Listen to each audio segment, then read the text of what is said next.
Hey guys, welcome back to another video on the Inside Spurs channel. Hope we're well. Hope we're enjoying the week so far. And obviously it's Friday evening even.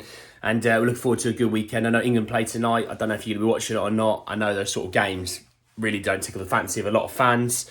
But I know there's going to be a few stories that I'm going to be talking about today that might tickle a few fans' fancies. As you can see by the thumbnail, I'm joined by a certain man I haven't actually spoken about before, Conor Gallagher.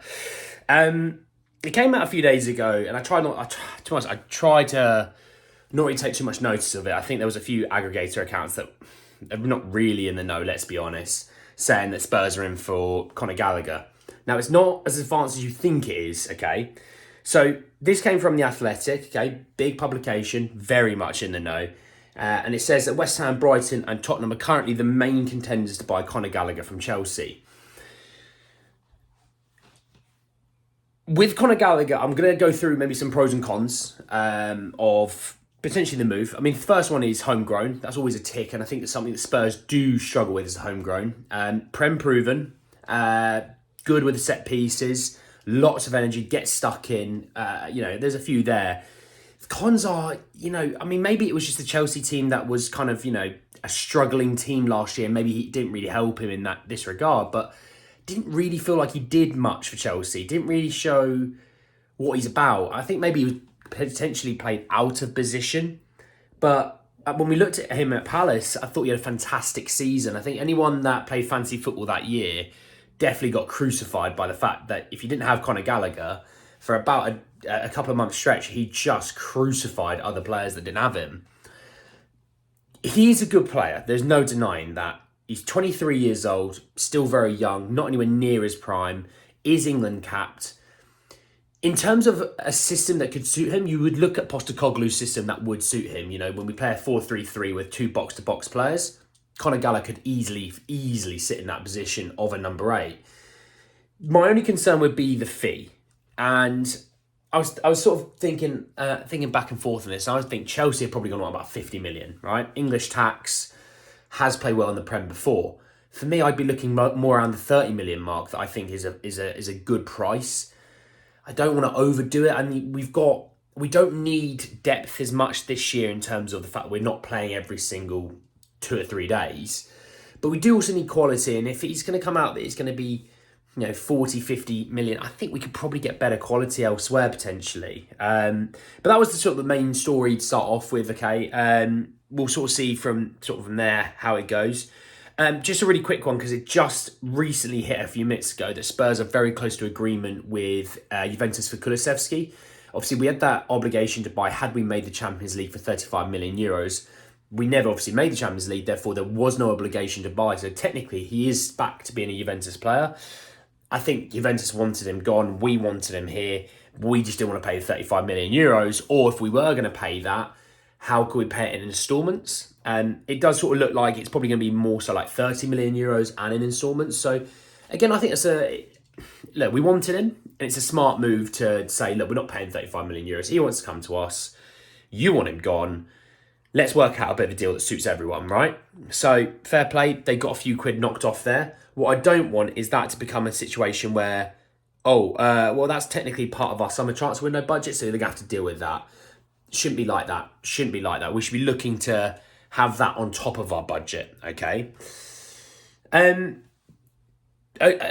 bit of a fake news story went viral the other day that we put in a £50 million double bid for Madison and Barnes. First and foremost, Fabrizio Romano said that's not true.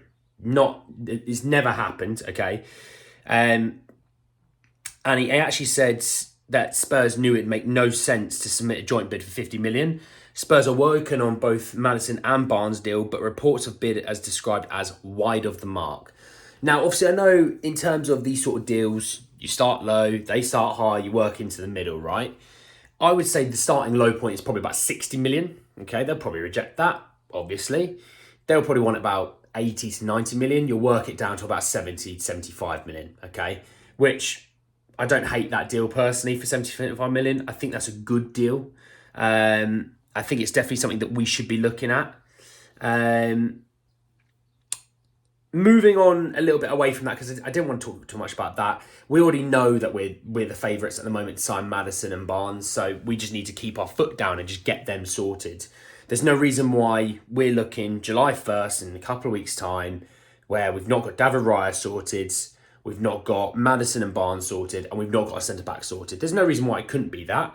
No, in Spurs, we might just about have Raya done. Just about, ticking a few boxes left to do by that point, on Raya, obviously, contract in terms of what we've offered, it's all been agreed since last Sunday, so we're talking nearly a week ago. We're still dealing with Brentford, obviously want 40 million, but we don't want to give the 40 million. So it's a bit of a back and forth until we find that middle ground.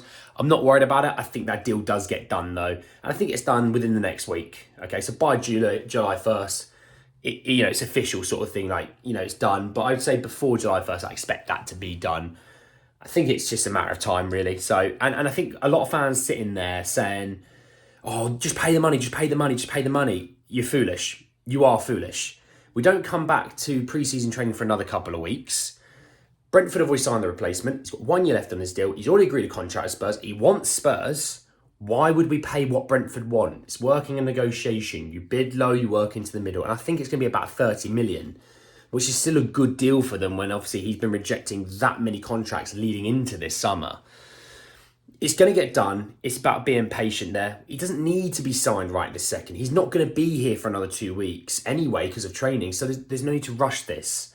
We'll get the deal done. We'll save a few quid alongside things like a Madison Barnes situation. We won't see him again for 2 weeks. So it's not the end of the world if we've not signed them for the next 2 weeks. But as long as they're in for the first week of training, I'm not going to complain there. Talking a little bit about the centre-back situation. So Alistair Gold had said that, we're looking at getting 2 centre-backs this summer.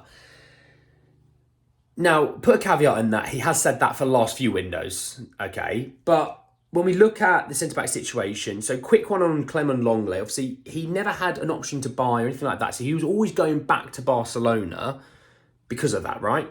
Barcelona still want him gone because obviously they're broke and they need the money to be able to buy other players. And I will talk about a player they want, which does affect us. But we obviously are sitting there going, look, we're not going to give you the money that you think you're going to get. We know you need to sell. We're going to hard bargain you. And it sort of looks like we're going to be getting Clement Longley back, but we're going to be looking at less than 10 million euros. He wants to come back. We want him back. Barca want him gone. It's a formality on that one. Now, what I don't want is a situation where he's one of the two. He should be one of 3, because I look at him as a Spurs player still, even though he's technically gone back to Barcelona. I'm going to look at him as a Spurs player, and we should be looking at 2 new centre-halves, okay? Now, looking at the centre-half situation, okay, the reason why I say we should be looking at least 2, okay, obviously we know about the fact Eric Dyer is actually available for transfer. He is on the market. We're happy to sell if we get a good price on that. 50 quid and a bag of chips, that would be all right. Obviously not, I know, I'm only joking, all right, before anyone gets offended. But yeah, we should be looking to cash in on Eric Dyer. The value's never going to be that high. He's never going to be what we want. We just need to move him on, okay? But Davinson Sanchez, so from Dan Kilpatrick at the Standard Sport, it says that he's set to leave this summer as part of the rebuild, okay? Again, you know me, I don't like that word. I like retooling, right? He's obviously said he wants to go. Fabrizio Romano said that he wants him, that Sanchez wants to move on. And it's just time. It's just time. How it ended this season really was quite a negative, toxic ending for himself. But it's time. Okay, I'm just going to leave it with that, okay? But if we can get 10, maybe 15 million for him, then we're taking it, okay? He's a capable defender. Absolutely capable defender. Get a few quid for him. Use that money to, sort out the next centre-half, okay? Because when we look at the next centre-halves, we've got a few different options, and I'm going to talk a few about them, okay? Now, first one, by the way, about Laporte, because I think a lot of people are quite hyped on Laporte. Laporte, obviously, is probably leaving Manchester City this summer alongside quite a few other players. I don't know if you've seen, it looks like it's going to be an exodus. Purely because they're going to be signing Josko Cavadio, okay? So a left-sided centre-back, left-footer, Port out, Cavadio in. They're looking to move on Kyle Walker, which looks like he potentially might be off to Bayern Munich. And they're looking to move off João Cancelo as well. So there's quite a few in the defensive area that are going to be moving on from Man City this year. I'm not sure that if we would get Laporte, obviously for me it's a bit of a hope and a pray that we can. I think we look at a centre half partnership with Laporte and Romero, with the fullbacks being Udogie and Porro, with the keeper of Raya. That really excites me. That really actually does excite me. Are we going to get that? I don't know. Laporte with the Spanish contingent of Porro right back, who's the starting right back at Spain quite often, alongside Carvajal, mixing matching. You've got Raya in goal as well. You never know. That could always help. But looking at names that have come out today, and this came from Sky Sports News, that Fulham's Tosin Adarabioyo, I've probably mullered that name, is among the centre-back options considered by Spurs this summer. So he's got 1 year left on his deal. He's not signing a new deal, so Fulham know they're going to have to cash in on him, right? Fulham had a good season this season. They did. I honestly thought they might go straight back down. I'm going to be frank. I actually like Fulham, but I did think they might struggle. Surprised me. Obviously, everyone knows Mitrovic is an absolute baller. But he does look like a player that has the ability to come in and be a starter in this league.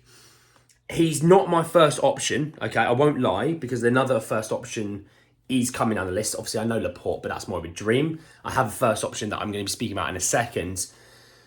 Is he an upgrade? For me, yeah. But is he a big enough upgrade? For me, no. It's one of those ones, catch-22. If we were to ship off a Sanchez, a Dyer and a Tanganga, would he come in and improve that squad area in the centre-back position? Yes. Simple as that, okay? I'm talking about one abroad before I come to the one that I'm most keen on personally, okay? And this was put out by Daniele Longo, very well-respected source in Italy. And it says, Roma director Tiago Pinto is in London with the clear objective of trying to sell Roger Ibanez for 30 million euros. Tottenham are considering it.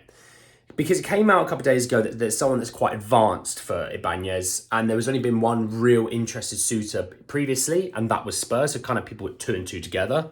This was more of a definitive, it is Spurs, that's who want him. Still a young player, obviously has had success at Roma. We all know what Roma's been like in the last couple of years. They've had success under Mourinho. Would he be an exciting addition to the group? Yeah, I'm not going to deny that. Would he improve us? Yeah, I'm not going to deny that either.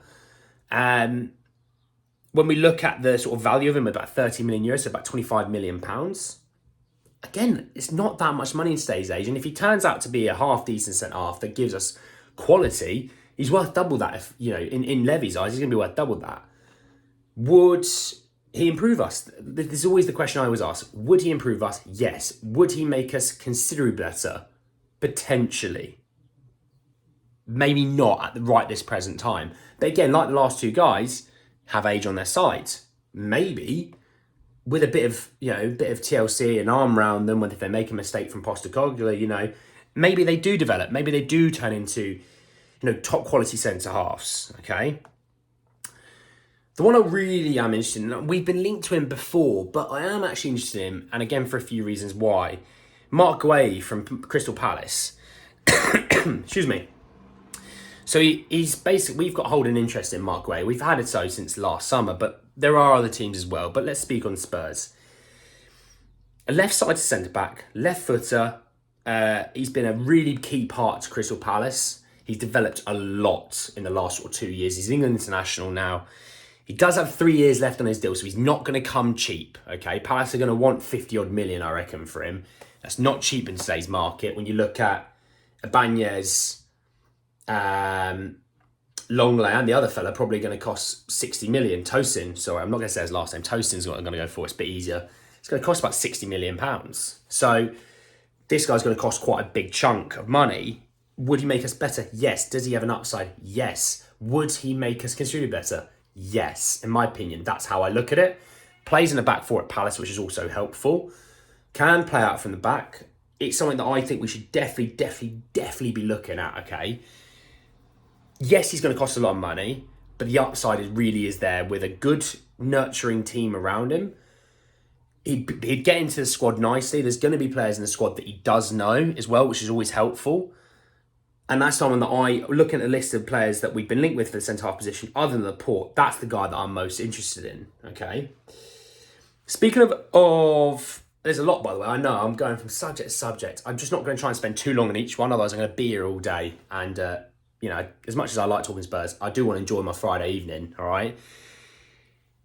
I wanted to talk a little bit about how Barca need to cash in, make the money so they can improve the squad, okay? So when you look at the fact that Busquets is gone, Jordi Alba is gone, they're looking to sell Longley. They're going to be moving off other players this summer. Again, have to with financial fair play breathing down their neck. Xavi really does appreciate Giovanni Lo Celso. The only issue I have with dealing with Barca in terms of us selling them a player is are they really going to be able to afford it without stupid amounts of instalments? So, we love Giovanni Lo Celso. We'll give you 20 million for him. Oh, fantastic. Yeah, but in 20 instalments, so £1 million a time. It's like, that's not really it, if I'm on it, Chief. That's not it. So it's risky to deal with Barca when it comes to buying players in. There was reports last summer, the way they're going, if they don't make money and money quickly, they could be in financial disasters in terms of they'll need bailouts. They could go bankrupt. For me, I'd steer clear of dealing with Barca in terms of the sale situation. Purely because I just don't think it's the smartest move. I'd rather take maybe a few pounds less to get him somewhere else. That instalments, maybe we get it in 4 instalments of 5 million a go. It's so much better than playing the ball of 20 instalments risky for a few extra quid. But Lo Celso has a market, and that's the key thing. Villa want him. We looked at Villarreal want him. Barcelona want him. He has a market. We should be looking to put each team against one another to say, look, if you want him, this is what this team are wanting him for, and then using it to build up. And you might get, instead of 20, you might get 25. But, why not? He has the market, cash in on him, So there's that. I'm just going to finish off with some really nice news, okay? So with the Mbappe situation, where he's probably going to be moving next summer, as much as he's saying, I'm staying here this summer, PSG say, extend your contract, we're selling you this summer. That's purely because if Mbappe goes for free, he can demand a signing on fee of like 100 million because the club that is going to be signing him, Real Madrid, are going to be saving that money. They won't have to pay PSG 200 million. They'll just pay Mbappe 100 million. It's smart on the players' front. That's why he's doing it. It's not because he wants to stay at PSG. He just realises there's so much money to make if he just gives it one more year. He's got age on his side, right? But that being said, it means Real Madrid are just holding off for one more year because that's who they want. Because obviously we knew that they wanted Kane, but they've called their interest because they put it out saying, we want too much money. No, it's because you want Mbappe, so that's nonsense. But Man United have also ended their interest because they don't want to deal with Levy and they think it's going to cost too much money, okay? And they haven't got the money to spend on it because they need to spend on other areas. Happy days. A little bit more of Harry Kane next year. One more year that, let's be honest, we go and get top 4 football. We're showing we're determined to be a successful, winning team. We've got top 4 successful. Get in there, Daniel Levy, Enick. If we're showing that we're actually determined to be a successful football club, he would stay. So let's leave it on that, okay? A little bit of good news that he's staying. But anyway, guys, that's the end of the video. I know I talked a lot there, all right? So a lot to digest, okay? There was a lot to go through. Like the video if you do. Drop a comment about the players coming in that you want. Do you want Gallagher? Do you want Madison? Do you want Barnes? Do you want Guay? Do you want, you name it, I've put them all in there, all right? Let me know on that front. Subscribe if you are new and hit the bell notification for more to come. But anyway, lads, that's the end of the video. And enjoy the weekend, all right? I know in games tonight, so enjoy the game if you're watching it. And I'll see you all very, very soon. Take care, lads.